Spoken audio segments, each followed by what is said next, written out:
बिस्मिल्लाहिर्रहमानिर्रहीम। अस्सलाम वालेकुम। खाना खाने से पहले बिस्मिल्लाह पढ़ने के फ़वाइद। इमाम मोहम्मद बाक़िर अलैहिस्सलाम ने फ़रमाया, अगर कोई खाना खाने से पहले बिस्मिल्लाह पढ़े और खाने के बाद अल्हम्दुलिल्लाह कहे तो खुदा महशर में उस नेमत के बारे में सवाल ना करेगा।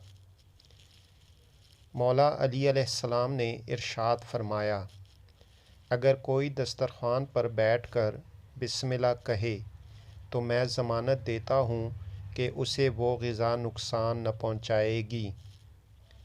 बरिवायत इमाम जाफ़री सादिक अलैहिस्सलाम, हर खाने के बर्तन पर अलग अलग बिस्मिल्लाह पढ़नी चाहिए ताकि कोई सा भी खाना नुकसान न पहुँचा सके।